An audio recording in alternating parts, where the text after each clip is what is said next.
Interest rates are at an all-time low. Housing prices are historically high. So is now the best time or a good time to actually purchase a home?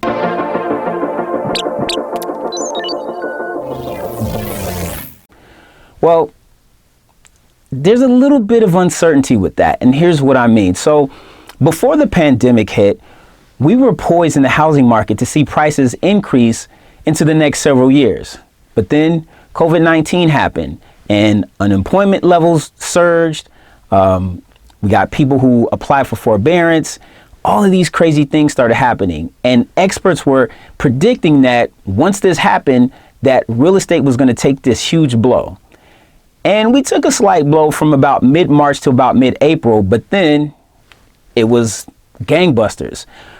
People began to purchase houses, buyers stepped back into the market, sellers stepped back into the market, and prices rose. Part of that was due to those historically low interest rates. Other parts of that were due to supply and demand issues. We have a lot of demand and not a lot of supply. And if you know anything about economics, when demand outpaces supply, prices tend to rise. And one of the interesting things about all of this is that there's wide speculation that we're going to see foreclosures surge to the Great Recession levels that we saw in 2008, 9, and 10. And yes, there's a little bit of truth behind that we probably will see some foreclosures. However, I don't think we're going to see the massive number that people think we are going to see. Why? Well, here's one reason.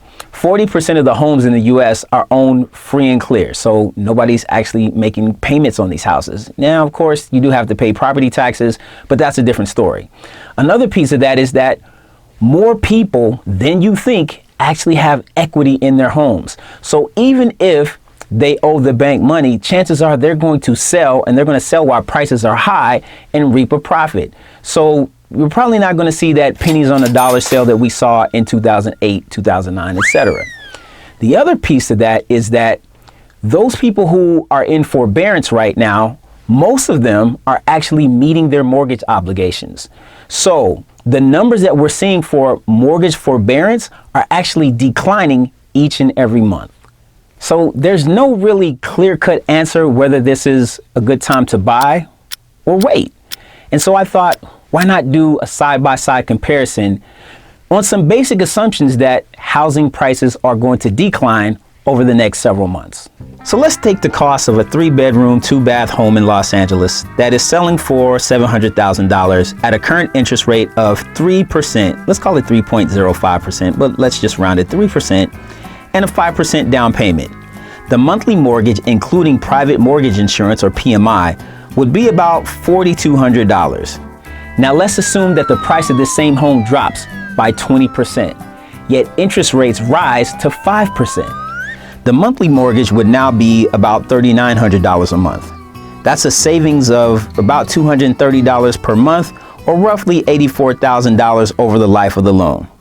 In this scenario, waiting would appear to be the best move.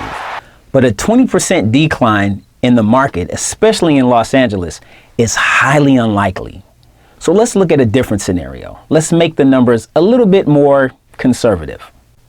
So assuming a more conservative 5% drop in prices, that home price is now $665,000, and the mortgage amount would be almost $4,700 a month. In this scenario, waiting would actually cost you an extra $500 per month, or about $182,000 over the 30 years that you have the mortgage. So while the house was cheaper, the loan wasn't. You end up paying a lot more money. And in this scenario, waiting would have been a horrible decision.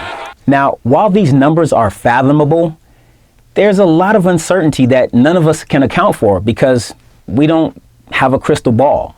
So when people ask me the question, is now a good time to buy? I can't answer that with a whole bunch of certainty, right? Because everybody's strategy and everybody's why in terms of what they're going to purchase the home for is going to be different. But what I will tell you is that if you can afford to, and you don't think it's your job or your financial situation is going to be in jeopardy over the next several months or years, why not go for it? You simply just don't know if prices are going to rise or they're going to decrease. So waiting could cost you money or waiting could save you money. None of us really knows. And if we did, we'd probably make a ton of money telling people exactly when to do it. But it's like the stock market. You can't predict when there's going to be a rise and fall in stock prices. Things happen in the market, pandemics, and we just can't tell you. What we can do is give you tons of data and have you armed so that you make the best decision that you can possibly make. So again, is it a good time to buy? I don't know. Only you can decide that for you. Maybe it didn't answer the question that you really wanted to know, but it gives you some things to think about. And that's really what I want you to do. I want you to think through this entire process. Now, I'm a real estate agent, so people are going to naturally think, yes, I'm going to tell you now's a good time to buy, now's a good time to sell. But I'm really all about my clients. What's best for them, whether they're on the buy side or the sell side. It's really about what's best for them and where they feel the most comfortable with. Clients have told me they want to wait till after election.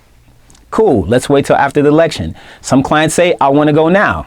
Perfect, let's go right now. It's a case-by-case basis. So if you hear somebody tell you, yes, wait, or no, don't wait, you have to take that with a grain of salt because they don't know your condition. They may not even know the local market, right? So LA is going to be different from New York, which is different from Miami, which is different from Atlanta, which is going to be way different than Wyoming or Idaho or Denver or Nebraska.